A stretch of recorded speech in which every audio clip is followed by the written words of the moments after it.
자, 1번, 5번 읽어보자. 맥클루어는 너무 좋았어요. 방식과 영향력에 주목했어요. 너무 좋아. 뭐냐, 인간이 지각하는 방식과 매체의 영향력. 맞아요. 방식과 영향력에 주목했어요. 그래서 그는요, 아니, 근데 1번은 그렇게 읽었는데, 규정하고요, 특정하며요, 주장하였어요. 규정하고요, 특정하고요, 주장했어요. 제일 중요한 건 뭐겠어? 주장이겠지. 그러면은 뭐야? 감각을 확장하는 모든 기술적 수단을 매체라고 규정을 했고요. 매체가 지닌 기술적 특징은 뭐야? 감각에 따른 지각 방식을 특정하고, 지각 방식, 매체의 기술적 방식이 이렇게 되죠. 주장하는 건 뭐야? 매체의 변화에 따른 지각 방식의 변화는 사고 소통하는 방식의 변화를 한다. 자, 무슨 말이야? 가장 중요한 주장은 뭐야? 지각 방식의 변화가요. 뭐를 가지고 온다고요? 사고하고 소통하는 방식의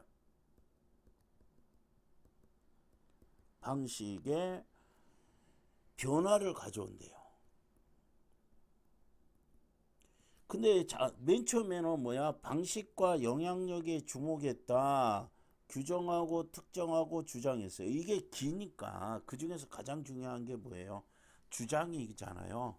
그래서 규정하고 특정하고 주장했다 하면은 좀 이해가 편해질 거야. 문자 언어는 추상화된 방식. 문자 언어는 좀 옆에 써주는 게 좋아요. 문자 언어는 뭐죠? 추상화된 방식이에요. 왜냐하면 사고 소통하는 방식에 대한 주장이니까 요게 변화했다 그럼 바뀌었을 거 아니에요. 그래서 문자는 뭐였어요? 추상화된 방식이고요. 인쇄 문화의 확장은 뭐야? 합리적으로 자 인쇄 문화의 확장이라는 건 문자가 확정이 된 거죠. 인쇄 문화가 확장되면서 뭐 하게 되지? 이런 인식 방식은 뭐야? 추상화된 방식을 뭐야? 합리적으로 여긴다니까.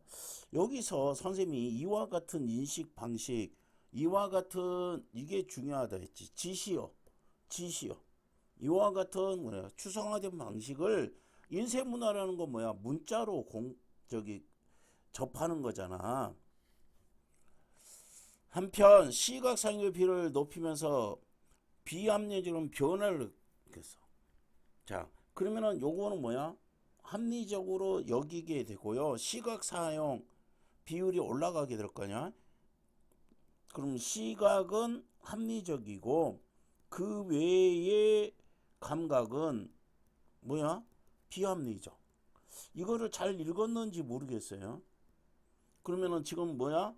문자 인, 문자의 중요한 거는 뭐야? 인쇄 문화지, 책이지. 그래서 시각은 합리적이고요. 그 외의 거는 비합리적 이렇게 했어요. 변화를 일으켰어요.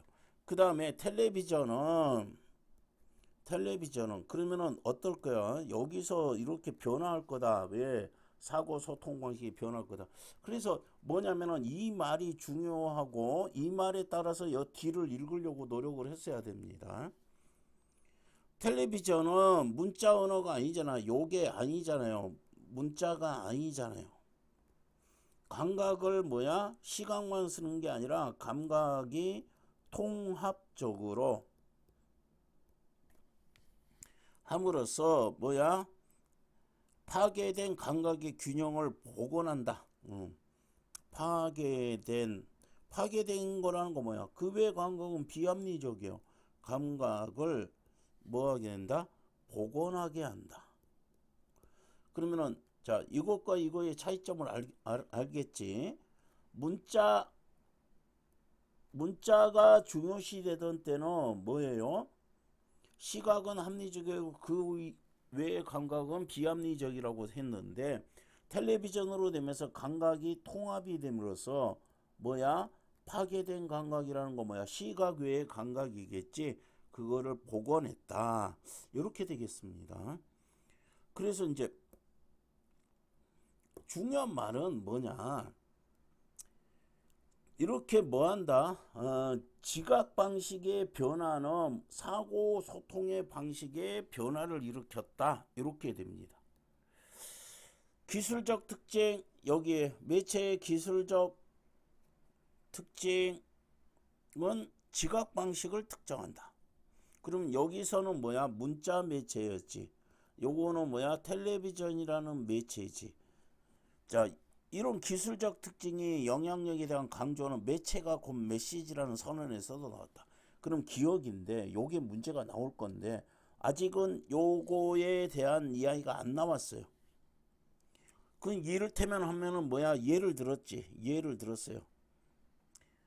전광판 광고 내용보다 전기 기술로 인해 밤낮 구별 없어지고 요런 거에 주목을 해야 된다.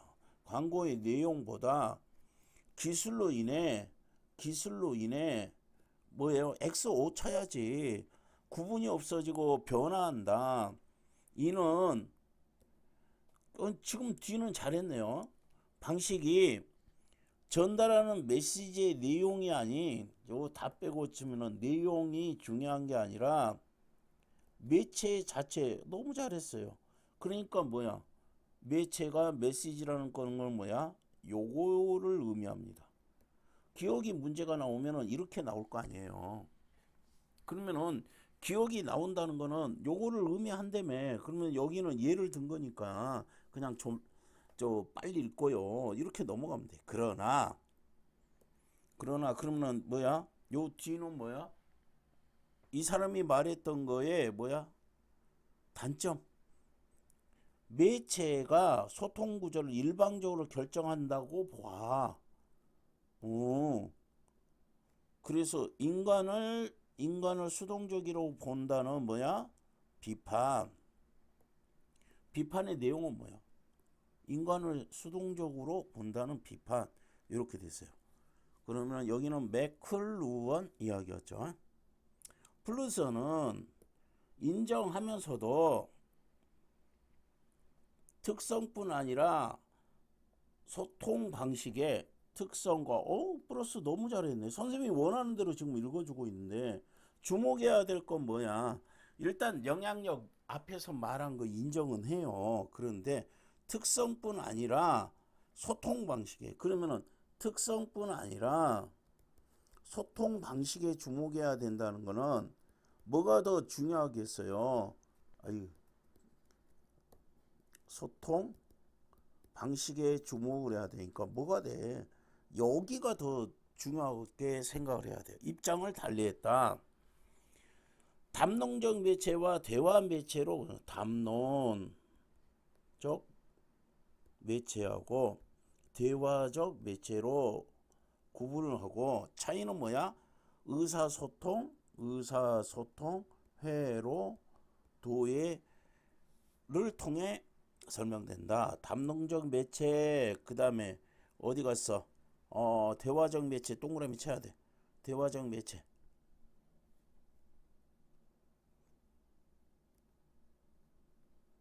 지금 잘못한 게 선생님이 뭐라 했어요? 담론적 매체 찾았으면은 대화적 매체 먼저 찾으세요. 그럼 여기서 여기까지는 담론적 매체 이야기고 여기는 뭐야? 대화적 매체 이야기입니다. 맞아요? 담론적 매체는 일방향적 그냥 여기다 써. 일방향적이다.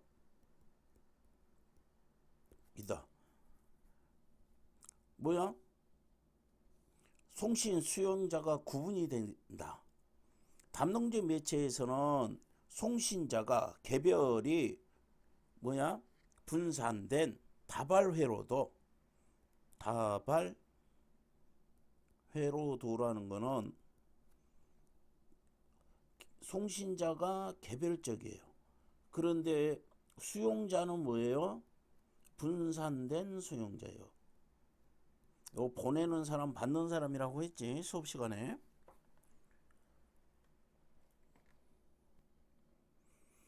일방적이니까 뭐야, 역으로 연결될 수 있는 채널 없고요. 역으로 연결될 수 있는, 밑줄 잘했어요. 채널 소유하지 않고요. 개개인들끼리 연결될 수 있는 채널도 없어요. 따라서 역할은 바뀔 수 없고요. 별개의 매체를 활용해야 돼요. 그럼 뭐다? 역할이 바뀌지 않고요. 별개의 매체가 필요하다. 여기 정리할 거야. 읽으면서. 대화적 매체는 망회로도, 요거는 뭐야? 망회로도.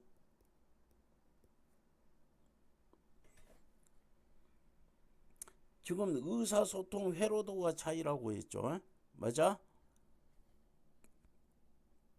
그래서 요거는 다발회로도, 요거는 망회로도. 이렇게 중요한 게 이거잖아요. 의사소통 회로도잖아.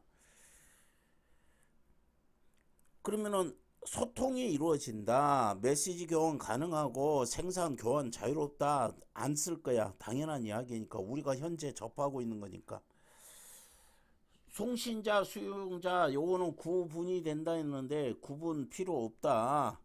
의미하고, 전달과 답변이 직접적으로 오는 중에 소통 주체의 역할이, 소통 주체의 역할이, 이거는 변하지 않는데 역할이 뭐예요? 요거는 계속 변화한다. 여기서 문제가 나오면 이렇게 정리한 거 가지고 다 풀어버릴 거예요. 자, 한편 이제 딴 이야기 한다고 했죠. 딴 이야기. 자, 플루서는 뭐야? 분류될 수 있다고 보았어요. 분류는 방식이나 목적. 요것이 뭐야? 분류를 할 때는 선생님이 뭐 하라 했어요? 일정한 기준, 이게 중요하다 했고요. 그 기준이 뭐야? 방식이나 목적입니다. 예.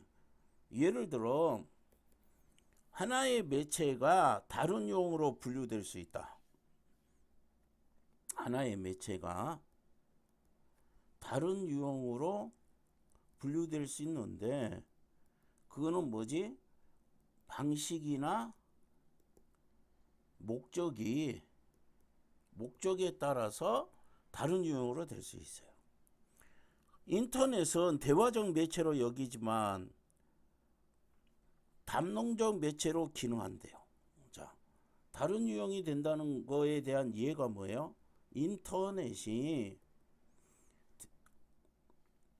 대화적 매체로 여기지만은 담론적 매체로도 기능합니다. 그러면은 뭐지? 주고받을 수 있다. 그런데 포털 사이트에 제공하는 뭐야? 정보를 수용하기만 한 사람. 그거는 이제 담론적이 되는 거죠. 또한 정보를 보존하기 위해 담론적 소통과 대화적 소통이 균형을 이루어야 된다.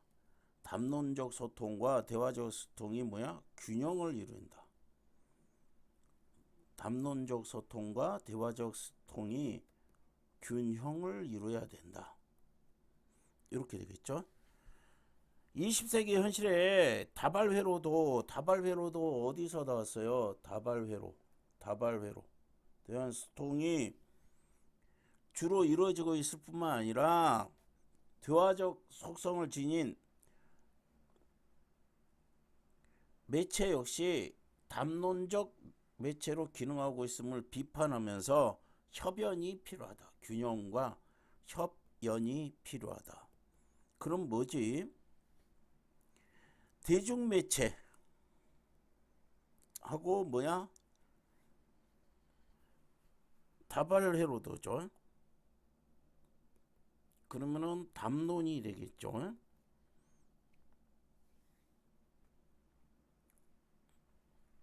대중매체가 지배하는 현실에서 다발 회로도뿐만 아니라 뭐야? 담론적, 이거는 뭐지? 다발 회로는 담론적 매체로 기능하고 있음을 비판하고 있으면서 담론과 대화의 협연이 필요하다.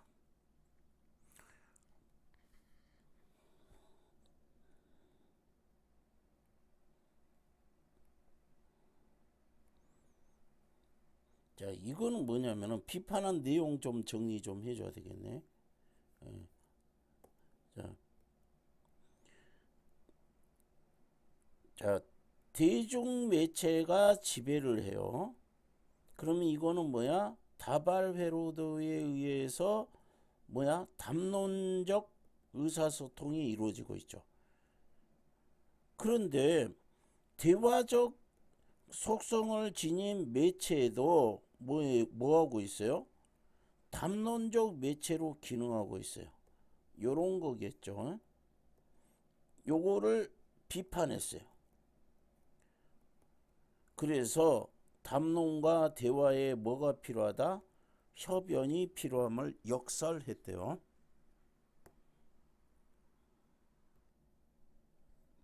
맞은 문제는 뭐 그냥 확인을 해 주세요.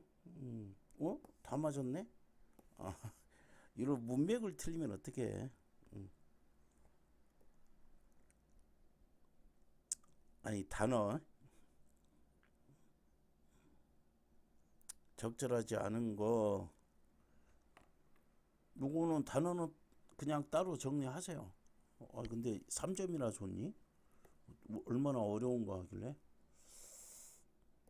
자, 뭐야? A가 뭐니? 방식의 변화를 가져온다. 이거 앞에 거부터 쓰세요.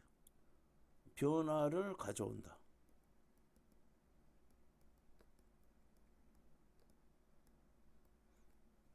그 다음에 B가 뭐예요? 인쇄술이 불러온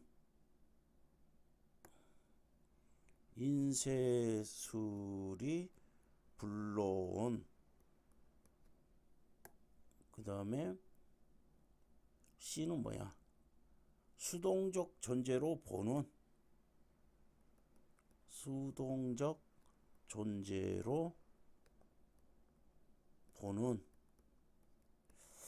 여기 앞에 단어가 중요해요.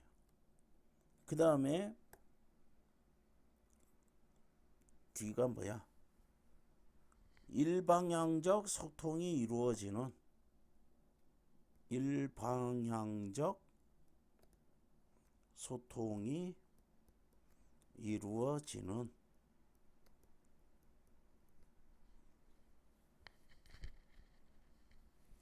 그 다음에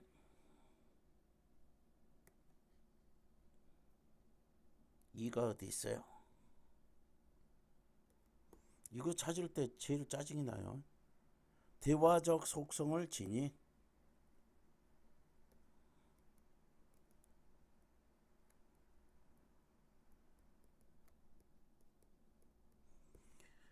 뭐냐면은요, 요 앞에 말이 중요하다니까요. 그러면은 뭐야? 변화를 야기한다고 맞잖아요. 인쇄술이 족발한 맞죠? 수동적 존재로 간주하는 맞죠? 일반적 소통이 결성돼요? 안 되잖아. 그래서 이 단어만 놓고 보지 말고요. 그 다음 두 번째는 뭐라고 했어요?